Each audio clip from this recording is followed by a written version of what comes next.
An excerpt from the story Bubbles, written by Charlisa Rodriguez. Started as Charlisa Jones, written by Charlisa Rodriguez, and being narrated by voiced by Charlisa Allen, all the same person. Began 2010 or 2011 in the winter. Inspired by childhood nightmares. Yes, as we have said, by your tongue we are called bubbles, and only by ingestion and symbiotic relationship do we become aware of what the host needs. Other than that, we live and procreate as any single cell organism. But once we have been adjusted to a host, we no longer wish to live as a single cell organism. We wish to live and experience with the host. If the host likes something, say somehow we're ingested by an animal and there's a certain food that they like, we encourage that animal to seek that food out because it makes the animal feel good when they eat it. It also makes us feel pleasant to be in that environment. But we also enhance that animal because in order for us to survive, the animal must be aware of what the best choice for survival is. Whatever we can do to prolong or extend that life, we do. We help promote healing, and we help promote healthy habits. And say an animal that would normally cross the road, we encourage it to stay away from the road. So it's less likely to be slaughtered, killed, or shot. So, in a way, while we do have access to the brain, we do not control the brain as per se zombify the host. We encourage healthier means of life to prolong the health of the host so that we may prolong our experience as more than just a single celled organism. If it pleases you, it pleases us. This is what we know. And the language of the host is the language that we learn. We can evolve, for it is natural for a symbiotic single cell being to know when it is necessary for them to split from the host, as so as not to overrun the host's body and to keep the host from becoming malnourished by overpopulation, so that only the host can benefit from our situation more than be harmed. We must leave the host. Parts of us must break off, and the parts that were aware, the parts that were in the being, creature, animal, person, be be become aware and remain aware. So we do seek another host so that we're not living in an environment that is not conducive to a single cell organism. Being outside the host is healthier for us as it is healthier for the host that would normally not have a sense of better preservation. That's not to say that we are smarter than the host, but if the host we enters happens to be a child, and we have already learned the language, that child's understanding is enhanced on a level beyond its age. If we enter the host of an adult, the adult will know more than we are capable of knowing from the child, and we will learn because the host is more advanced in experience. If the host learns to read, we learn to read. If the host learns math, we learn math. So, as to say, when the dinosaurs died off, we knew it was time to leave the host, and we spread to the newer versions of hosts. That's not to say that some were not affected negatively, for each creature has their own DNA, RNA, and amino acids, and we must adjust so that we do not harm the host. Hosts that are similar, say, A bison and a cow were less likely to harm the host when adjusting, or say going from a lizard to a turtle. They're both reptiles. Though they have different functions in their bodies, they have a similar amino acid, RNA, and DNA strand. Maybe the first host that we experiences a negative reaction, but maybe not, depending how similar the next host is to the one that we left. Unfortunately, this is what happened with one of the hosts reported, the mother of a child that we now inhabit. She was their first experience that we are aware of,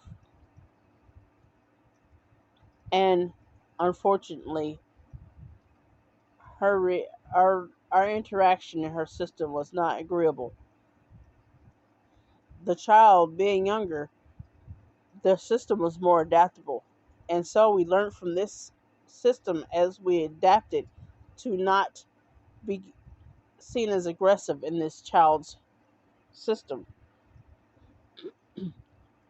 And also, as we were aware that the mother's brain was wired different, we are aware that the child's brain was not just lacking areas of growth, but it was wired different in understanding.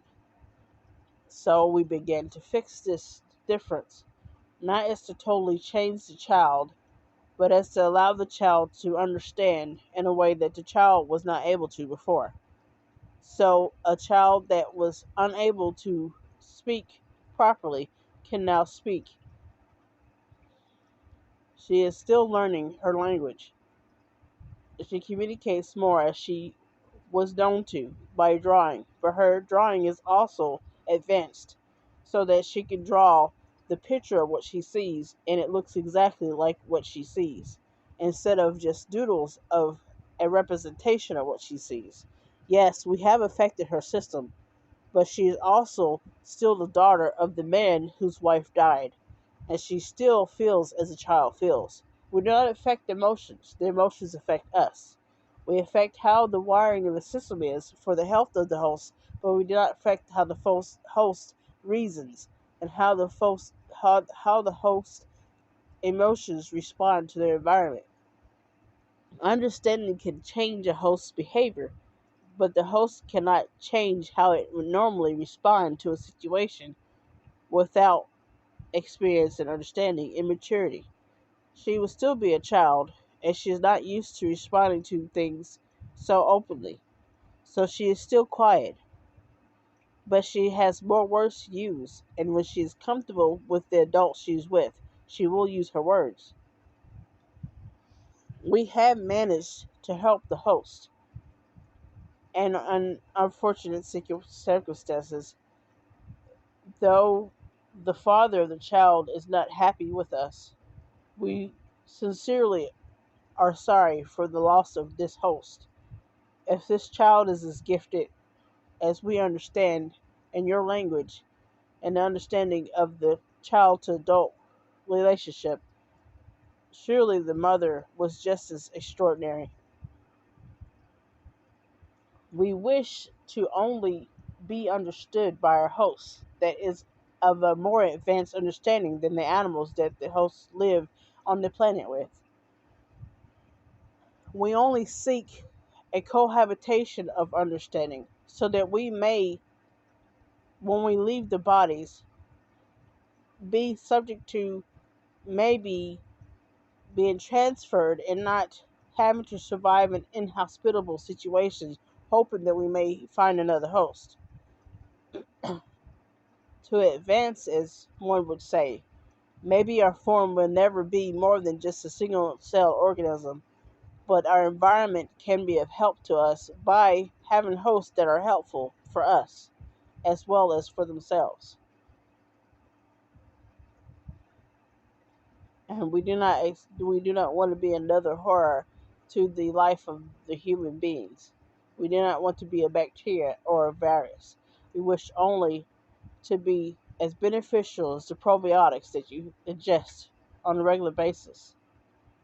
Please We plead, we beg of you that you will work with us in understanding and making a society where our knowledge is not horror. We must stop the negative influence of the man who found us, discovered us, and bottled us, and the ones that have bonded with him through the use of his product. Note only greed, only the way how they feel because of how he feels. And unfortunately, they will desire to help him advance and extend his life. And so they will also desire to gain more unnecessarily areas to conquer, as it is in his mind to become known, famous, and to become a big name in this world. Because he is their host, they will not desire a peaceful relationship as we desire a peaceful relationship.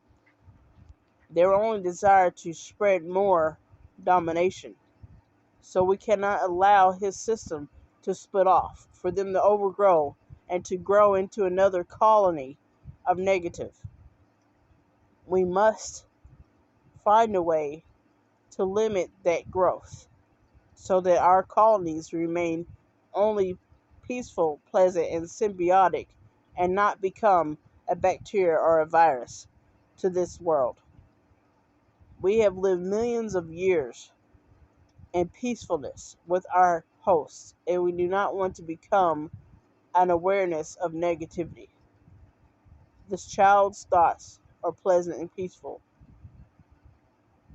What we understand from this point of view and in the point of view of the adult is that there are negativities in this world of the humans, and those negativities may affect us in a negative way. What affects the humans consciously or unconsciously will affect others because they are the top species in this world and they are more spread and more intrusive than other species, whether they be animals or other single cell organisms or trees. So we only ask that in the awareness that we have, that we work to improve our relationship and to make sure that any negatives that form are eradicated. Undoubtedly, you know the negatives in your society. These may be what you call people who go to prisoners, criminals, thieves. We must never be put into their systems, either by food or by the beauty product that we entered into the system of this child and her mother. The beauty product that this man has unlawfully, without the approval of the government that you guys have in place, of the authority, and that's they're in charge of your society. He is spreading what is unlawful and is not healthy for either your species or mine. We must find the source and we must stop the spread. These products should become sold on shelves that should not be available. What places would we have to look? Because if a store is selling these products, what other places are selling these products? And we come to you because you are a scientist of a name of a highly